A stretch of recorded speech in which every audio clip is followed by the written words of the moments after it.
విశాఖ హైగ్రీవ భూముల్లో రెవెన్యూ శాఖ బోర్డులు ఏర్పాటు చేసింది. ఎండాడలో హైగ్రీవ ఫార్మ్స్ అండ్ డెవలపర్స్ కు కేటాయించిన ప్రభుత్వ భూముల్లో రెవెన్యూ శాఖ బోర్డులు ఏర్పాటు చేశారు. నిబంధనలు ఉల్లంఘించినట్లు రుజువు కావడంతో హైగ్రీవ సంస్థకు కేటాయించిన 12.51 ఎకరాలను ప్రభుత్వం రద్దు చేయడంతో భూముల స్వాధీనానికి అధికారులు ఫెన్సింగ్ వేస్తున్నారు.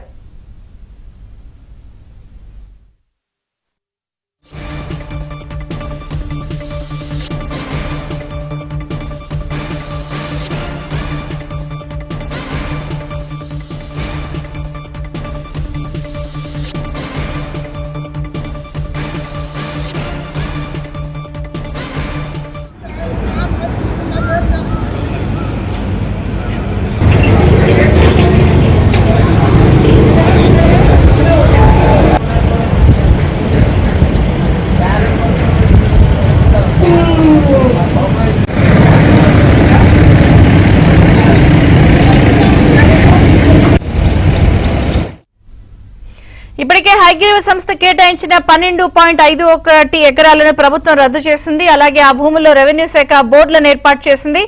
మరింత సమాచారం మా ప్రతినిధి నాయుడు అందిస్తారు. నాయుడు, విజయ చంద్రిక విశాఖ ఎండాడలో ఉన్నటువంటి హైగ్రీవ భూముల్ని ప్రభుత్వం నిన్న రద్దు చేసి ఏదైతే ఆ సంస్థ కేటాయించిన భూములను రద్దు చేస్తున్నట్టు ప్రకటించడం జరిగింది. ఇప్పుడు తెల్లవారుజామున ఈ భూములను స్వాధీనం చేసుకోవాలని ఇప్పటికే చీఫ్ సెక్రటరీ ఆదేశాలు జారీ చేసిన నేపథ్యంలో ఆల్రెడీ భూములను తెల్లవారుజామునే రెవెన్యూ అధికారులు వీళ్ళంతా కూడా ఇక్కడికి వచ్చి స్వాధీనం చేసుకుని ఆల్రెడీ బోర్డులు ఏర్పాటు చేసినటువంటి పరిస్థితి ఉంది. ఏదైతే నిబంధనల ప్రకారంగా ఏదైతే ప్రభుత్వం ఇచ్చినటువంటి ఆదేశాలని నోటీసులను కూడా ఆల్రెడీ రెవెన్యూ అధికారులు ఇక్కడ ఏర్పాటు చేసినటువంటి దీన్ని మనం చూస్తున్నాం. ఆల్రెడీ ఇక్కడ నోటీస్ బోర్డులు కూడా ఇక్కడ ఆల్రెడీ నిర్మాణం దగ్గర, ఎందుకంటే ఇది ప్రభుత్వ ఆదేశాల మేరకు రద్దు చేశారు కాబట్టి దీన్ని వెనక్కి తీసుకుంటున్నట్టు కూడా ఏ నిబంధనల ప్రకారం ఏమేమి ఉల్లంఘించారు ఏంటి ఆ విషయాలన్నింటినీ కూడా ఈ నోటీసులు ఆల్రెడీ పెట్టినటువంటి దీన్ని మనం చూడొచ్చు. ఈ నోటీస్ ఆల్రెడీ అందించి ఇప్పుడు ఆల్రెడీ స్వాధీనం తీసుకోవడం జరిగింది. ఇప్పటికే బోర్డులను ఏర్పాటు చేశారు. ఈ రెవెన్యూ అధికారులు మరోవైపు వెళ్లేటువంటి మార్గాల్లో అన్నింటినీ కూడా ట్రెంచ్ కొడుతున్నారు. ఇప్పుడు మనం ఆల్రెడీ ఉన్నటువంటి ప్రాంతం ఏదైతే ఉందో ఇదే హైగ్రీవ భూములకు సంబంధించినటువంటి ఒక హిల్. ఈ హిల్ ని సుమారుగా గతంలో వైఎస్ రాజశేఖర రెడ్డి హయాంలో 12.51 ఎకరాలని కేటాయించడం జరిగింది. దీని నిబంధనల ప్రకారంగా 10% భూమిని వృద్ధులకి ప్రత్యేకంగా ఇక్కడ అనాథ శరణాలయం లాంటి వృద్ధుల కోసం ప్రత్యేకంగా ఒకటి నిర్మించాలి. అలాగే అనాథలకు కూడా ప్రత్యేకంగా కొన్ని ప్రాంతాల్లో ఏంటంటే నిర్మాణాలు చేసి వాళ్ళ సేవ చేయడానికి కొంత కేటాయించాలి. అందులో వచ్చినటువంటి ఆదాయాన్ని దీనికి వినియోగిస్తామని చెప్పినటువంటి పరిస్థితి ఉంది. ఆ నేపథ్యంలోనే దీనికి అప్పుడు హైగ్రీవ డెవలపర్స్ కి కేటాయించడం జరిగింది. అప్పుడు జగదీశ్వరుడు దీన్ని తీసుకున్నారైతే ఇచ్చినటువంటి సమయంలో దాన్ని పూర్తి చేయకపోవడంతో ప్రభుత్వం నుంచి కొన్ని ఇబ్బందులు వచ్చే కొంతకాలం పాటు కోర్టులో వివాదాలు నడిచాయి. అయితే దీన్ని నిర్మాణం చేయడానికి వాళ్ళ దగ్గర ఎలాంటి డబ్బులు లేకపోవడంతో ఇప్పుడు ఉన్నటువంటి గత మాజీ ఎంపీ అలాగే ఆడిటర్ గా ఉన్నటువంటి జీవి వాళ్ళ దగ్గర కొంత డబ్బులను కూడా తీసుకోవడం జరిగింది. ఆ విషయంలోనే ఈడీ కూడా ఒక కేసు నమోదు చేసి ఈ భూముల విషయంలో జరిగినటువంటి అవకతవకల పైన వాళ్ళ భూములు కానీ ఇవి కానీ స్వాధీనం చేసుకోవడంతో పాటుగా ఇక్కడ ఉన్నటువంటి అసెట్స్ వీటన్నింటినీ కూడా సీజ్ చేసినటువంటి పరిస్థితి అయితే ఉంది. ప్రభుత్వం దీనిపైన ఇప్పటికే ఇక్కడ ఉన్నటువంటి స్థానిక ఎమ్మెల్యే వెలగపూడి రామకృష్ణ బాబు, పల్లా శ్రీనివాస్ అలాగే హైకోర్టులో కూడా పిల్లు వేయడం జరిగింది. ఎవరైతే కార్పొరేటర్ గా ఉన్నటువంటి జనసేన కార్పొరేటర్ గా ఉన్నటువంటి మూర్తి యాదవ్ కూడా పిల్లు వేయడం జరిగింది.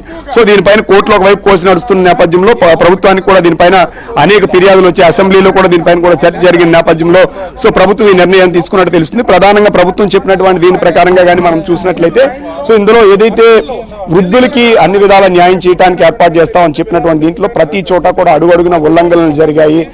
వాళ్ళు కేటాయిస్తా ఉన్నటువంటి భూమి కేటాయించలేదు. అలాగే కలెక్టర్ ఆదేశాల మేరకు సకాలంలో అంటే కోర్టు అనుమతి తీసుకొని ముందు వృద్ధులకు కావాల్సినటువంటి శరణాలయాన్ని నిర్మిస్తాం, అలాగే ఇక్కడ అభాగ్యులకు కూడా కొంత ప్రదేశాన్ని కేటాయిస్తామని చెప్పి ముందు చెప్పారు. అవి 5 ఏళ్ళు అయినప్పుడు కూడా ఆ నిబంధనలు ఫుల్ఫిల్ చేయలేదు కాబట్టి పూర్తిగా ఇది రియల్ ఎస్టేట్ వ్యాపారంలా చేశారు. ఎందుకంటే ఇక్కడ భూములు కేటాయించి ఎవరైతే అమ్ముతున్నారో కొనుక్కుంటారో వాళ్ళకు కూడా వృద్ధులై ఉండాలనేది ఒక నిబంధన ఉంది. ఇవన్నింటినీ కూడా ఉల్లంఘించి నిర్మాణాలు చేశారు కాబట్టి ప్రభుత్వం దీన్ని రద్దు చేస్తూ నిర్ణయం తీసుకుందని చెప్పి నిన్న చీఫ్ సెక్రటరీ ఏదైతే రెవెన్యూ శాఖ సంబంధించి చీఫ్ సెక్రటరీ ఆదేశాలు జారీ చేయడం జరిగింది.